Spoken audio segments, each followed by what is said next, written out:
আসসালামু আলাইকুম। আপনারা এই মুহূর্তে দেখতে পাচ্ছেন খলিলাবাদ গ্রামে ঘাওয়ালা খিচুড়ি করা হচ্ছে। প্রায় 10টি খিচুড়ি করা হবে, সেজন্য সবাই এখানে কাজে ব্যস্ত। এখানে কিন্তু খিচুড়ি অলরেডি প্রস্তুত হয়ে যাচ্ছে। অল্প কিছু সময় পরেই আমাদের খিচুড়ি প্রস্তুত হয়ে যাবে। খিচুড়ি দেখছেন প্রস্তুত হয়ে গেছে। এটা 2-3 দিনের প্রিপারেশন, 2-3 দিন এটার জন্য শ্রম দিয়েছে অনেক লোক।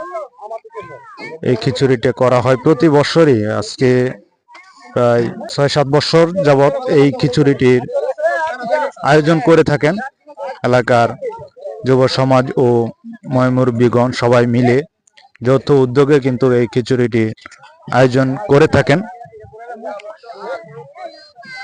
এটা করার উদ্দেশ্য হচ্ছে মূলত এই যে আমাদের খলিলাবাদ টুকটকিপাড়ার যে একটি ব্রিজ রয়েছে, সেই ব্রিজের পাশে অনেক সময় মানুষ সন্ধ্যার পর এখানে আসলে মানুষ ক্ষয়ক্ষতি হয়, কিছু সমস্যার সম্মুখীন হয়। সেজন্য মূলত এই ইয়াটি করা। তো গ্রামের বলা হয় যে এখানে বিভিন্ন ধরনের খারাপ শয়তান চলাচল করে, মানুষের ক্ষয়ক্ষতি করে। এই জন্যই এই খিচুড়ির আয়োজনটি করা হয় প্রতি বছরই। এখানে ছোট মাইক আছে, যখন পাক করা শেষ হবে, সবকিছু কমপ্লিট হবে, তারপর মাইক দিয়ে ডাক দিব। পুরা গ্রামের সব লোক এখানে এসে হাজির হবেন, ছোট বড়। এই দেখেন অনেক ছোট পোলাপান কিন্তু অলরেডি এসে গেছে এখানে।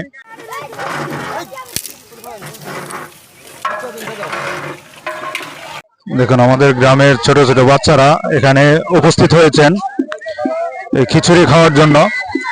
এরকম ভাবে কিন্তু প্রচুর লোকজন আসবে। এখন মাত্র অল্প কিছু লোক আসছে খিচুড়ি খাওয়ার জন্য। এখানে অনেক লোক আসবে। কত আনন্দ উপভোগ করছে ছোট ছোট বাচ্চারা খিচুড়ি খাওয়ার জন্য। এটাই কিন্তু ছোট মানুষের একটা আনন্দ। এখানে কিন্তু প্রচুর মানুষ আসতে আসতে ধীরে ধীরে কিন্তু মানুষ অনেক জড়ো হচ্ছে এখানে, দেখতে পাচ্ছেন। যখন আমরা খাবার বিতরণ করার প্রস্তুতি নিব তখন কিন্তু আরো প্রচুর মানুষ হবে এখানে। অলরেডি অনেক ছোট ছোট বাচ্চা এখানে চলে এসছে, দেখতে পাচ্ছেন। দোয়া পড়বে, দোয়া পড়ার পরেই আমাদের তবরক বিতরণের যে কার্যক্রম সেটা চালু হবে ইনশাআল্লাহ। এখানে এক এক করে লাইন ধরে সবাইকে বসানো হচ্ছে তবরক দেওয়ার জন্য। দোয়ার পরেই আমাদের তবরক বিতরণের কার্যক্রম শুরু হবে ইনশাআল্লাহ।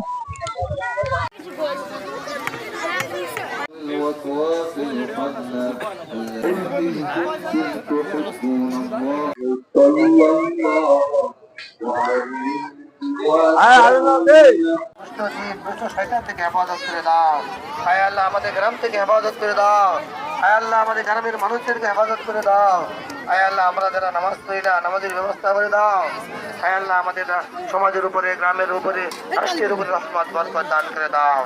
আয় রব্বুল আলামিন আমাদেরকে জালিম থেকে হেফাজত করে দাও। যারা আমাদের উপর জুলুম করে, জুলুম থেকে হেফাজত করে দাও। আয়